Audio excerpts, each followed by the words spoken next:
Welcome to non stop news. రోజంతా బిజీగా ఉన్నారా? న్యూస్ అప్డేట్స్ మిస్ అయ్యారా? డోంట్ వరీ, బ్రేక్స్ లేకుండా బోర్ కొట్టకుండా నాన్ స్టాప్ న్యూస్ ప్రతిరోజు రాత్రి 9 గంటలకు. నేను కార్తీక్. రైట్, అప్డేట్స్ చూద్దాం. సార్వత్రిక ఎన్నికలకు సెమీఫైనల్గా భావిస్తున్న 5 రాష్ట్రాల అసెంబ్లీ ఎన్నికల కౌంటింగ్ రంగం సిద్ధమైంది. తెలంగాణ సహా 4 రాష్ట్రాల్లో రేపు ఓట్ల లెక్కింపు చేపట్టనుంది ఈసీ. ఈశాన్యం రాష్ట్రం మిజోరాం కౌంటింగ్ను సోమవారానికి వాయిదా వేసింది. హిందీ బెల్ట్ లో కీలక రాష్ట్రాలైన మధ్యప్రదేశ్, ఛత్తీస్గఢ్, రాజస్థాన్ అసెంబ్లీ ఎన్నికల ఫలితాలు ఆదివారం వెలువడనున్నాయి. 3 రాష్ట్రాల్లో కౌంటింగ్ కు విస్తృత ఏర్పాట్లు చేసింది కేంద్ర ఎన్నికల సంఘం. 230 శాసనసభ స్థానాలున్న మధ్యప్రదేశ్ అందరి దృష్టిని ఆకర్షిస్తోంది. రాష్ట్ర వ్యాప్తంగా 52 కేంద్రాల్లో ఓట్లు లెక్కించేందుకు ఏర్పాట్లు చేసింది ఈసీ. ఉదయం 8 గంటల నుంచి కౌంటింగ్ ప్రక్రియ ప్రారంభమవుతుంది. కౌంటింగ్ కేంద్రాల వద్ద 144 సెక్షన్ అమల్లోకి వచ్చింది. మధ్యప్రదేశ్లో మొత్తం అసెంబ్లీ స్థానాలు 230 కాగా మెజారిటీ మార్కు 116. రాష్ట్రంలో మళ్లీ బీజేపీదే అధికారమని మెజారిటీ ఎగ్జిట్ పోల్స్ అంచనా వేశాయి. C voter, Jan Ki Baat, Polstrat వంటి సర్వేలు కాంగ్రెస్, బీజేపీ మధ్య హోరాహోరీ తప్పదని అంచనా వేయడంతో మధ్యప్రదేశ్ ఫలితంపై సర్వత్రా ఉత్కంఠ నెలకొంది. రాయల్ స్టేట్ రాజస్థాన్లో ఓట్ల లెక్కింపునకు సర్వం సిద్ధమైంది. ఎన్నికలు జరిగిన 199 నియోజకవర్గాలకు సంబంధించి 66 కేంద్రాల్లో కౌంటింగ్ జరగనుంది. ఎలాంటి అవాంఛనీయ ఘటనలు జరగకుండా ఓట్ల లెక్కింపు కేంద్రాల వద్ద 3 అంచెల భద్రతను ఏర్పాటు చేశారు అధికారులు. షియో నియోజకవర్గంలో అత్యధికంగా 41 రౌండ్లు ఉండగా దక్షిణ అజ్మేర్లో 14 రౌండ్లలో ఓట్ల లెక్కింపు పూర్తి కానుంది. 5 ఏళ్లకోసారి అధికారం మారే సంప్రదాయం రాజస్థాన్లో ఈసారి కొనసాగుతుందని ఎగ్జిట్ పోల్స్ అంచనా వేశాయి. India today, Axis my India మాత్రం కాంగ్రెస్ కు స్వల్ప ఎడ్జ్ ఇచ్చింది. అభివృద్ధి, సంక్షేమ కార్యక్రమాలు, కాంగ్రెస్ గ్యారంటీలు తమను విజయ తీరాలకు చేరుస్తాయని ధీమా వ్యక్తం చేస్తున్నారు సీఎం అశోక్ గెహ్లాట్. బీజేపీ మాత్రం గెలుపు తమదేనని 100% విశ్వాసంతో ఉంది. 90 అసెంబ్లీ స్థానాలున్న ఛత్తీస్గఢ్లో ఓట్ల లెక్కింపునకు కట్టుదిట్టమైన ఏర్పాట్లు చేసింది కేంద్ర ఎన్నికల సంఘం. నక్సల్ ప్రభావిత ప్రాంతాలున్న నేపథ్యంలో కౌంటింగ్ కేంద్రాల వద్ద భారీగా బలగాలను మోహరించింది. అవాంఛనీయ ఘటనలకు తావు లేకుండా కేంద్ర బలగాలతో భద్రతను కట్టుదిట్టం చేసింది. బీజేపీ గట్టి పోటీ ఇచ్చినా ఛత్తీస్గఢ్లో మళ్లీ కాంగ్రెస్దే అధికారమని అంచనా వేశాయి ఎగ్జిట్ పోల్స్. 5 రాష్ట్రాల అసెంబ్లీ ఎన్నికల్లో భాగంగా నవంబర్ 7న పోలింగ్ జరిగిన మిజోరాంలో సోమవారం ఓట్ల లెక్కింపు చేపట్టనుంది కేంద్ర ఎన్నికల సంఘం. గత కొన్ని నెలలుగా జరుగుతున్న ఎన్నికల సమరానికి రేపు తుది ఫలితాలు రానున్నాయి. కౌంటింగ్ కోసం అధికారులు అన్ని ఏర్పాట్లు పూర్తి చేశారు. మరోవైపు తెలంగాణ ఎన్నికల ఫలితాల కోసం ప్రజలంతా ఆసక్తిగా ఎదురుచూస్తున్నారు. ఫలితాల కోసం అటు అభ్యర్థుల్లోనూ ఇటు ఆయా పార్టీల క్యాడర్లో తీవ్ర ఉత్కంఠ నెలకొంది. అసెంబ్లీ ఎన్నికల ఓట్ల లెక్కింపు కోసం ఈసీ తెలంగాణ వ్యాప్తంగా ఏర్పాట్లు పూర్తి చేసింది. ఆదివారం ఉదయం 8 గంటల నుంచి లెక్కింపు ప్రారంభం కానుంది. మొదట పోస్టల్ బ్యాలెట్ల ఓట్లు, ఆ తర్వాత ఈవీఎంలలోని ఓట్లను లెక్కిస్తారు.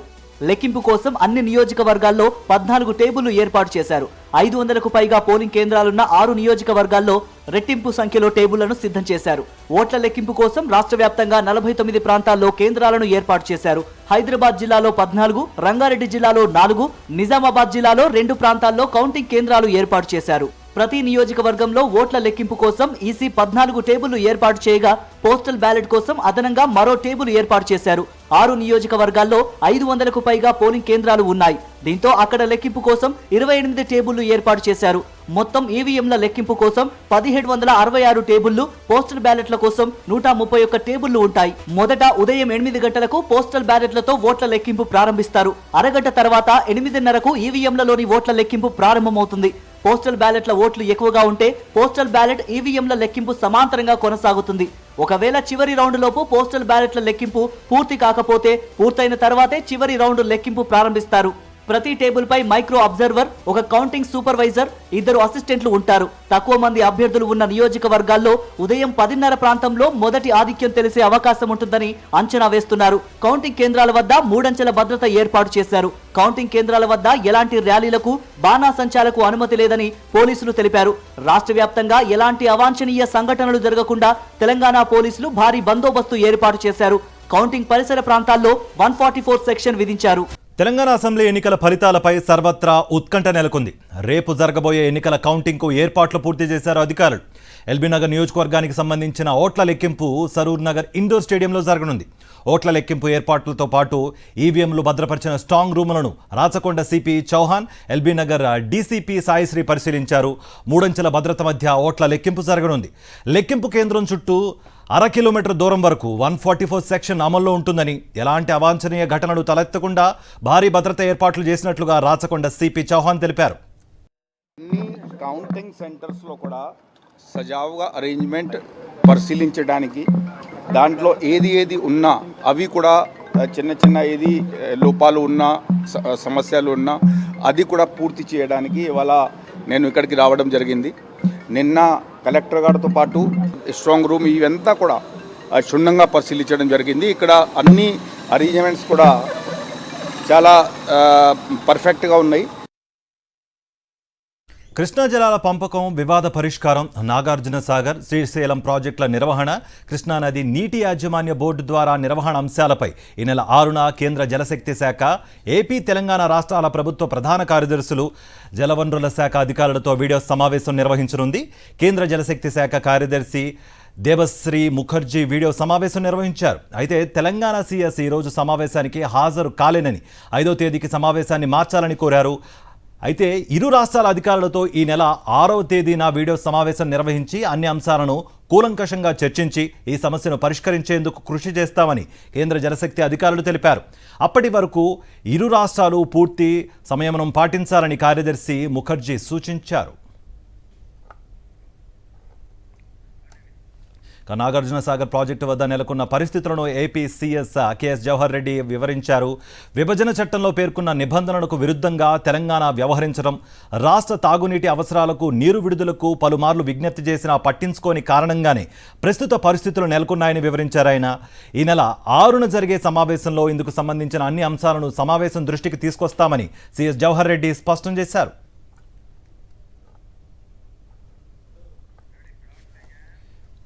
నాగార్జున సాగర్ ప్రాజెక్టుపై సిఆర్పీఎఫ్ బలగాల పహారా కొనసాగుతోంది.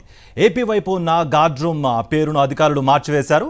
తెలంగాణ ప్రత్యేక భద్రతా దళ గార్డ్ రూమ్ పేరును ఆంధ్రప్రదేశ్ పోలీస్ గార్డ్ రూమ్గా మార్చారు. తెలంగాణ వైపు నాగార్జున సాగర్ డ్యాంను కృష్ణా రివర్ మేనేజ్మెంట్ బోర్డు సభ్యులు, సెంట్రల్ వాటర్ కమిషన్ సభ్యులు పరిశీలించారు. సాగర్ కుడి కాలువ నీటి విడుదలను అధికారులు తగ్గించారు. సాయంత్రం వరకు 2 గేట్ల ద్వారా రోజుకి 3,300 క్యూసెక్ల నీటిని కుడి కాలువకు విడుదల చేసిన అధికారులు ఒక గేట్ను మూసివేశారు. ప్రస్తుతం ఒక గేటు నుంచి 2,000 క్యూసెక్లు మాత్రమే కుడి కాలువకు విడుదల చేస్తున్నారు.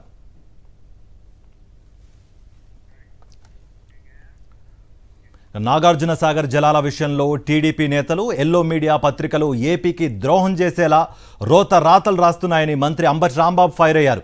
ఈ అంశంపై చంద్రబాబు, పవన్ ఏమీ మాట్లాడడం లేదని విమర్శించారు. చంద్రబాబు రైతు ద్రోహి అని, పవన్కు రాజకీయ విలువలు లేవని ధ్వజమెత్తారు. కొన్ని పత్రికలు, తెలుగుదేశం పార్టీకి చెందినటువంటి నాయకులు ఇష్టానుసారంగా ఆంధ్రప్రదేశ్కు ద్రోహం చేసే విధంగా రాస్తున్నారు, మాట్లాడుతున్నారు. పవన్ కళ్యాణ్, చంద్రబాబు నాయుడు గారు అసలు మాట్లాడటం లేదు. ఈ సందర్భంగా నేను చెప్పదలుచుకున్నది ఏమిటంటే, విభజన చట్టం వచ్చిన దగ్గర నుంచి, రాష్ట్రం విడిపోయిన దగ్గర నుంచి కృష్ణా జలాల విషయంలో ఆంధ్రప్రదేశ్కి తీవ్రమైనటువంటి నష్టం జరిగింది. తెలంగాణ ఎక్కువ నీటిని వాడుకునేటటువంటి ప్రయత్నం చేసింది. ఆంధ్రప్రదేశ్కి నీరు వాడుకునే హక్కు లేకుండా చేసింది. దీన్ని కప్పిపుచ్చుకునేటువంటి ప్రయత్నం చేస్తున్నారు. ఇది చాలా దురదృష్టకరమైనటువంటి పరిణామం. ఇవాళ ఆంధ్రజ్యోతి కానీ, ఈనాడు కానీ తెలంగాణ పక్షం వైపు రాస్తున్నారు. ఏమిటి దుర్మార్గం అని అడుగుతున్నా. నిజంగా తెలంగాణలో ఉన్నటువంటి లాజికల్గా ఆలోచించేవారు కూడా ఆంధ్రప్రదేశ్ చేసింది కరెక్టు అని చెప్పేటటువంటి పరిస్థితి ఉండే విధంగా మనం ఇవాళ చర్యలు తీసుకున్నామని కూడా మనవి చేస్తున్నాం. ఏపీలో మిచాంగ్ తుఫాను దూసుకొస్తోంది. దీంతో కోస్తాంధ్ర జిల్లాలకు వాతావరణ శాఖ రెడ్ అలర్ట్ జారీ చేసింది. తుఫాను ప్రభావంపై అధికారులతో సీఎం వైఎస్ జగన్ సమీక్ష నిర్వహించారు. తుఫాను ప్రభావిత ప్రాంతాల్లో ప్రజలకు అధికారులు అండగా ఉండాలని సూచించారు. బంగాళాఖాతంలో ఏర్పడిన తీవ్ర వాయుగుండం క్రమంగా బలపడుతోంది. ఇవాళ అర్ధరాత్రికి ఇది తుఫానుగా మారుతుందని వాతావరణ శాఖ తెలిపింది. ప్రస్తుతం ఇది నెల్లూరుకు ఆగ్నేయంగా 630 కిలోమీటర్లు, మచిలీపట్నానికి 710 కిలోమీటర్ల దూరంలో కేంద్రీకృతమైంది. క్రమంగా వాయవ్య దిశగా కదులుతూ పశ్చిమ మధ్య బంగాళాఖాతంలోకి తీవ్ర వాయుగుండం వస్తోందని ఐఎండీ వెల్లడించింది. ఈ నెల 5న నెల్లూరు, మచిలీపట్నం మధ్య తీరం దాటే అవకాశం ఉందని వాతావరణ శాఖ అంచనా వేస్తోంది. తుఫాన్ ప్రభావిత ప్రాంతాల్లో సహాయక చర్యల్లో ఎలాంటి లోటు రాకూడదని ఆదేశించారు. తుఫాన్ పరిస్థితులపై అధికారులను అడిగి వివరాలు తెలుసుకున్నారు. తుఫాను ప్రభావం అధికంగా ఉన్న తీర ప్రాంత ప్రజలను సురక్షిత ప్రాంతాలకు తరలించేందుకు తగిన చర్యలు తీసుకోవాలని అధికారులను ఆదేశించారు సీఎం వైఎస్ జగన్. తుఫాను ప్రభావంతో ఆదివారం నుంచి మంగళవారం వరకు రాష్ట్ర వ్యాప్తంగా తేలికపాటి నుంచి మోస్తరు వర్షాలు కురవనున్నాయి. మంగళవారం అక్కడక్కడ భారీ నుంచి అతి భారీ వర్షాలు నమోదయ్యే అవకాశం ఉందని వాతావరణ శాఖ వెల్లడించింది. బంగాళాఖాతంలో ఏర్పడనున్న తుఫాను కోస్తాంధ్రతో పాటు రాయలసీమలోనూ పెను ప్రభావం చూపనుంది. దీంతో రాష్ట్ర ప్రభుత్వం అప్రమత్తమైంది. పరిస్థితిని నిరంతరం సమీక్షిస్తోంది. ఉమ్మడి నెల్లూరు జిల్లా తీర ప్రాంతంలో తుఫాను ప్రభావంతో అలలు ఎగిసిపడుతున్నాయి. వాకాడు మండలం తూపిలిపాలెం, మైపాడు, కోడూరు తీరంలో అలలు ఎగిసిపడడంతో మత్స్యకారులు బోట్లను భద్రపరుచుకున్నారు. తుఫాను హెచ్చరికలతో నెల్లూరు జిల్లాతో పాటు తిరుపతి జిల్లా గూడూరు రెవెన్యూ డివిజన్ పరిధిలోని అధికారులు అలర్ట్ అయ్యారు. వేటకు వెళ్లొద్దని తీర ప్రాంతంలోని మత్స్యకారులకు హెచ్చరికలు జారీ చేశారు. తీర ప్రాంత మండలాల్లో తహసీల్దార్ కార్యాలయాల్లో కంట్రోల్ రూమ్ ఏర్పాటు చేసి లోతట్టు ప్రాంతాల ప్రజలను అప్రమత్తం చేస్తున్నారు. ఆదివారం నుంచి కోస్తా తీరం వెంబడి గంటకు 80 నుంచి 100 కిలోమీటర్ల వేగంతో బలమైన గాలులు వీస్తాయని మత్స్యకారులు మంగళవారం వరకు వేటకు వెళ్లరాదని హెచ్చరించారు. తుఫాను ప్రభావిత జిల్లాల అధికారులు అప్రమత్తంగా ఉండాలని, ఆస్తి ప్రాణ నష్టం జరగకుండా చర్యలు తీసుకోవాలని కలెక్టర్లను ఆదేశించింది. రాష్ట్ర, జిల్లా స్థాయిల్లో కంట్రోల్ రూమ్లు ఏర్పాటు చేసింది. తాడేపల్లిలో రాష్ట్ర కంట్రోల్ రూమ్ ఏర్పాటు చేసి ఫోన్ నంబర్లను ప్రజలకు అందుబాటులోకి తెచ్చింది. విపత్కర పరిస్థితుల్లో ప్రజలను రక్షించేందుకు ఎన్డీఆర్ఎఫ్, ఎస్డీఆర్ఎఫ్ బృందాలను సిద్ధం చేసింది. ఓట్ల లెక్కింపు ప్రక్రియలో ఎలాంటి పొరపాట్లు జరగకుండా కౌంటింగ్ కేంద్రాల్లో పార్టీ తరపున ఇన్ఛార్జీలను నియమించింది భారత రాష్ట్ర సమితి. హోరాహోరీగా సాగిన ఎన్నికల్లో బీఆర్ఎస్ మరోసారి ఘన విజయం సాధించి అధికారంలోకి రాబోతోందని పార్టీ అధినేత కేసీఆర్ ఇప్పటికే పార్టీ నేతలు, శ్రేణులకు చెప్పారు. అందరూ అప్రమత్తంగా ఉండాలని సూచించారు. కౌంటింగ్ కేంద్రాల్లో ఎలాంటి ఉదాసీనత పనికిరాదని పార్టీ నాయకత్వం హెచ్చరించినట్టు తెలుస్తోంది. తెలంగాణలో ఎన్నికల ప్రక్రియ ముగిసింది. ఇక ఓట్ల లెక్కింపు మాత్రమే మిగిలుంది. నెల రోజుల పాటు విస్తృతంగా ఎన్నికల ప్రచారంలో దూసుకుపోయిన బీఆర్ఎస్, కాంగ్రెస్, బీజేపీలు మూడూ కూడా తామే గెలుస్తామని ధీమా వ్యక్తం చేస్తున్నాయి. డిసెంబర్ 3న జరగబోయే ఓట్ల లెక్కింపుతో తెలంగాణలో అధికారంలోకి వచ్చేది ఎవరో తేలిపోతుంది. బీఆర్ఎస్ ముచ్చటగా మూడోసారి అధికారంలోకి వస్తుందని ఆ పార్టీ నాయకత్వం చాలా ధీమాగా ఉంది. తమ విజయానికి ఎలాంటి ఢోకా లేదని, పోలింగ్ సరళిని గమనిస్తే విజయావకాశాలు తమకే ఉన్నాయని స్పష్టమైందని గులాబీ నేతలు అంటున్నారు. ఓట్ల లెక్కింపు రోజున ఏ ఒక్క కౌంటింగ్ కేంద్రంలోనూ చిన్నపాటి తప్పు కూడా జరగకుండా అందరూ అప్రమత్తంగా ఉండాలని నాయకత్వం ఆదేశించింది. ప్రతి కౌంటింగ్ కేంద్రానికి ఒక ఇన్ఛార్జిను నియమించారు. కౌంటింగ్ కేంద్రంలో 2 ఏజెంట్లు ఉంటారు. ఆ కేంద్రంలో ఎలాంటి అవకతవకలు జరిగినా, ఇబ్బందులు వచ్చినా వెంటనే పార్టీ అగ్రనేతలకు సమాచారం ఇవ్వడం ఇన్ఛార్జిల బాధ్యత. పార్టీ అగ్రనేతలు కేసీఆర్, కేటీఆర్, హరీష్ రావుతో పాటు పార్టీలోని ముఖ్య నేతలు ఓట్ల లెక్కింపులో ఫలితాల సరళిని గమనిస్తారు. ప్రతి రౌండ్కి ఓట్ల వివరాలను ఎప్పటికప్పుడు నాయకత్వానికి చేరవేస్తారు. ఓట్ల లెక్కింపు పూర్తయి ఫలితాలు వెలువడే వరకు అందరూ అప్రమత్తంగా ఉండాలని ఆదేశించారు. పార్టీ అధికారంలోకి రావడం ముమ్మాటికి ఖాయమని, అయితే గెలిచే వరకు అనుక్షణం అలర్ట్గా ఉండాలని సూచించారు. అధికారం నుండి దిగిపోయే ముందు భారత రాష్ట్ర సమితి ఎన్నికల కోడ్ను ఉల్లంఘించి ప్రభుత్వంలో అక్రమాలకు తెరదీస్తోందని తెలంగాణ కాంగ్రెస్ నేతలు చీఫ్ ఎలక్షన్ ఆఫీసర్కు ఫిర్యాదు చేశారు. రైతు బంధు విడుదలకు సిద్ధం చేసిన 6,000 కోట్ల రూపాయల నిధులను తమకు అనుకూలంగా ఉండే కాంట్రాక్టర్లకు చెల్లించేందుకు ప్రయత్నిస్తున్నారని, దాన్ని తక్షణమే ఆపివేయాలని డిమాండ్ చేశారు. అదేవిధంగా పెద్ద మొత్తంలో భూములను కూడా ఇష్టారాజ్యంగా బదలాయించుకుంటున్నారని ఫిర్యాదు చేశారు. Telangana chief election officer Vikas రాజును తెలంగాణ పీసీసీ ప్రతినిధుల బృందం కలిసింది. ఎన్నికల సమయంలో కోడ్ అమల్లో ఉండడంతో రైతు బంధు నిధులను పంపిణీ చేయవద్దని ఈసీ ఆదేశించిన నేపథ్యంలో ఆ నిధులు అలా ఉండిపోయాయి. పోలింగ్ జరిగిన తర్వాత ఇక తాము అధికారంలోకి వచ్చే పరిస్థితి లేదని తెలుసుకున్న బీఆర్ఎస్ నేతలు అక్రమాలకు తెగబడుతున్నారని కాంగ్రెస్ ప్రతినిధులు ఫిర్యాదు చేశారు. రైతు బంధుకు సంబంధించిన 6,000 కోట్ల రూపాయలను తమకు నచ్చిన కాంట్రాక్టర్లకు చెల్లించి కిక్ బ్యాక్స్ కు పాల్పడుతున్నారని ఆరోపించారు. అధికారంలో ఉన్న చివరి 2 రోజుల్లో ఇటువంటి అక్రమాలకు పాల్పడకుండా అడ్డుకోవాలని డిమాండ్ చేశారు. ఆపిన రైతు బంధు పథకం కింద 6,000 కోట్ల రూపాయలు ఇప్పుడున్న బీఆర్ఎస్ ప్రభుత్వం కాంట్రాక్టర్లకి, వాళ్ళకి నచ్చిన ఫేవరెట్ కాంట్రాక్టర్స్కి డిస్బర్స్ చేసే ప్రయత్నం చేస్తున్నారు. ఇది సరి అయిన ప్రొసీజర్ ఫాలో కావడం లేదు. దీంట్లో సరి అయిన ప్రొసీజర్ ఫాలో కావాలని చెప్పి చీఫ్ సెక్రటరీని ఆదేశించమని చెప్పి ఎలక్షన్ కమిషన్ చెప్పాము. రెండోది రంగారెడ్డి, సంగారెడ్డి, మేడ్చల్ జిల్లాల్లో 1000 ఎకరాల అసైన్ ల్యాండ్స్ ధరణి పోర్టల్ పై ల్యాండ్ రికార్డ్స్, టైటిల్ రికార్డ్స్ గత 2-3 రోజులుగా మారుస్తున్నారని చెప్పి మాకున్న సమాచారము. అసైన్ ల్యాండ్స్ యొక్క ల్యాండ్ రికార్డ్స్ మార్చొద్దు. డిసెంబర్ 3న అధికారంలోకి రాబోయేది ఎవరో తేలిపోతుంది. అధికారంలోకి రాబోయే ప్రభుత్వమే సచివాలయంలో కీలక నిర్ణయాలు తీసుకోవడానికి అర్హత కలిగి ఉంటుంది తప్ప గద్దె దిగే సమయంలో తమ ఆర్థిక ఎజెండాలకు అనుగుణంగా నిధుల విడుదల నిర్ణయాలు తీసుకునే హక్కు బీఆర్ఎస్ కు లేదని కాంగ్రెస్ అంటోంది. కాంగ్రెస్ సీఎం అభ్యర్థిపై వైఎస్ఆర్టీపీ అధ్యక్షురాలు వైఎస్ షర్మిల కీలక వ్యాఖ్యలు చేశారు. కాంగ్రెస్ పార్టీలో సమర్థులైన ముఖ్యమంత్రి అభ్యర్థులు ఎంతో మంది ఉన్నారని అన్నారు. బ్లాక్ మెయిలర్స్ మాత్రం ముఖ్యమంత్రి కాకూడదని, ఉత్తమ్ కుమార్ రెడ్డి, బట్టి లాంటి వాళ్లు సీఎం పదవికి అర్హులు అని తెలిపారామె. సీఎం ఎవరు అనేది కాంగ్రెస్ పార్టీ నేతలు తేల్చుకుంటారని అన్నారు షర్మిల. ప్రభుత్వం మారాలి, కేసీఆర్ గారు మళ్ళీ ముఖ్యమంత్రి కాకూడదు అన్న ఏకైక ఉద్దేశంతో మాత్రమే తీసుకున్న నిర్ణయం మేము కాంగ్రెస్ పార్టీకి మద్దతు ఇవ్వడం. కాంగ్రెస్ పార్టీలో there are many worthy candidates. Uttam అన్న ఒక ఆర్మీ మ్యాన్, ఆర్మీలో పనిచేసిన వ్యక్తి. బట్టి అన్న దళితుడు, నిజంగానే పాదయాత్ర చేసినవాడు, మిగతా వాళ్ళలాగా కార్లలో తిరిగి పాదయాత్ర చేసినవాడు కాదు. ప్రభుత్వం మారాలి, మంచి రోజులు రావాలి తెలంగాణ ప్రజలకి.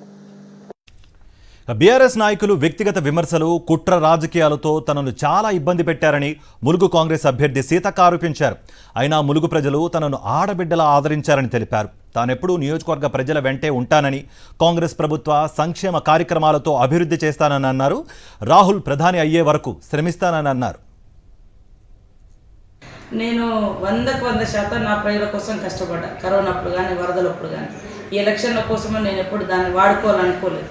కానీ కావాలని దుష్ప్రచారం చేసి, నాకు ఏదో తలకు కట్లు కట్టించి, నా ఫోటోలన్నీ మార్పింగ్ చేయించి ఎంత దుష్ప్రచారం చేశారు. నా దగ్గర ఉండి, నా దగ్గర తిని, నాతో ఉండి అత్యంత దారుణంగా వ్యక్తిగతమైనటువంటి ఆరోపణలు చేయించారు. డబ్బులు ఇచ్చి నన్ను గెలిపించడంలో కీలక పాత్ర పోషిస్తున్నది నా ములుగు నియోజకవర్గ ప్రజలు, కార్యకర్తలు, అభిమానులు, నాయకులు, అన్ని వర్గాల వారు నా ములుగు నియోజకవర్గం వెంట నేనున్నా. కాంగ్రెస్ నేతలపై తీవ్ర స్థాయిలో ధ్వజమెత్తారు బీఆర్ఎస్ నేత దాసోజు శ్రవణ్. ఎన్నికల కౌంటింగ్ జరగకముందే కాంగ్రెస్ నేతలు సీఎం, మంత్రి పదవులను పంచుకోవడం విడ్డూరంగా ఉందన్నారు. కాంగ్రెస్ నేతల తీరు పట్ల ప్రజలు అసహించుకుంటున్నారని మండిపడ్డారు ఆయన. కాంగ్రెస్ పార్టీ నాయకులు వాళ్ళ లేఖితనాన్ని, చిల్లరతనాన్ని అగుడుపడ్డట్టుగా ఇవాళ అడ్డమైనటువంటి ఒక మాటలు మాట్లాడుతూ ఎన్నికలు అయిపోయిన తర్వాత కూడా గౌరవనీయులైన తెలంగాణ రాష్ట్ర ముఖ్యమంత్రి కేసీఆర్ గారి పైన బట్టగాల్చి మీద వేసేటువంటి ఒక దుర్మార్గమైన చిల్లర ప్రయత్నం చేస్తూ ఉన్నారు. అప్పటికే గాల్లో మెడలు కట్టేస్తా ఉన్నారు. భూమి మీద లేరు ముఖ్యమంత్రులు. ఈయన ముఖ్యమంత్రి అంటే ఆయన ముఖ్యమంత్రి, ఈ పోర్ట్ఫోలియో ఆ పోర్ట్ఫోలియోలు అని చెప్పని పోర్ట్ఫోలియోల పంచాయతీలు, ముఖ్యమంత్రుల పంచాయతీలు, కిస్సా కుర్సీ. తెలంగాణ ప్రభుత్వ ఉద్యోగులకు డీఏ చెల్లించేందుకు కేంద్ర ఎన్నికల సంఘం అనుమతినిచ్చింది. అక్టోబర్ నెల నుంచి డీఏ చెల్లింపునకు అభ్యంతరం లేదని తెలిపింది. ఈ మేరకు ప్రభుత్వ ప్రధాన కార్యదర్శికి ఈసీ సమాచారం ఇచ్చింది. నెల రోజుల క్రితం డీఏ చెల్లింపు కోసం ప్రభుత్వం అనుమతి కోరగా పోలింగ్ ముగియడంతో ఈసీ గ్రీన్ సిగ్నల్ ఇచ్చింది.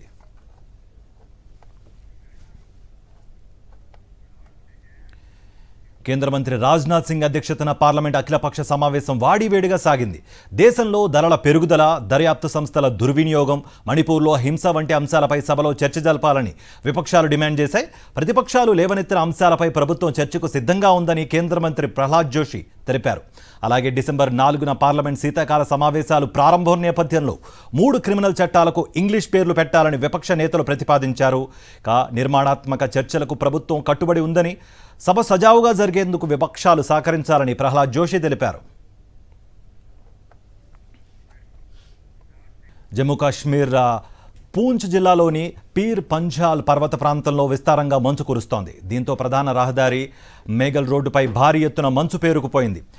ఈ రోడ్డు రాజౌరి, పూంచ్ 2 జిల్లాల్లోని ప్రజలకు ముఖ్యమైన మార్గంగా ఉంది. దీనిపై నిత్యం రాకపోకలు సాగిస్తూ ఉంటారు జనం. ఇప్పుడు భారీగా మంచు కారణంగా ఆ మార్గంలో రాకపోకలకు ఇబ్బందులు ఏర్పడ్డాయి. ఈ క్రమంలో టన్నుల కొద్దీ పేరుకుపోయిన మంచును తొలగించేందుకు స్థానిక యంత్రాంగం రంగంలోకి దిగింది. ప్రత్యేక యంత్రాల సాయంతో రోడ్డుపై పడి ఉన్న మంచు దిబ్బలను తొలగించే ప్రక్రియను సిబ్బంది ముమ్మరం చేశారు. ఈ విషయంలో సాధారణ పౌరుల సహకారం కూడా సంబంధిత అధికారి కోరారు.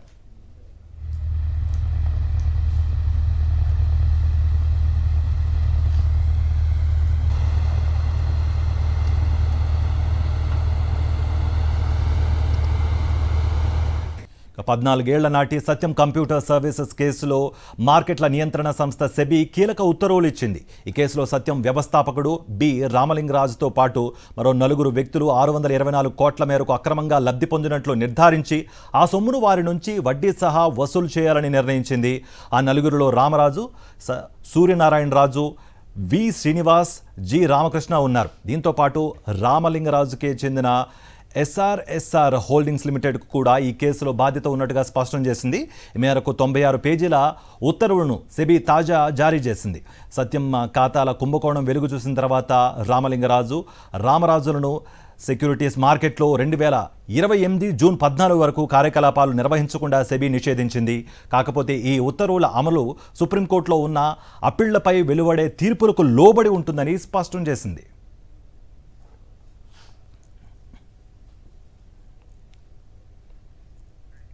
Right, TV bulletin updates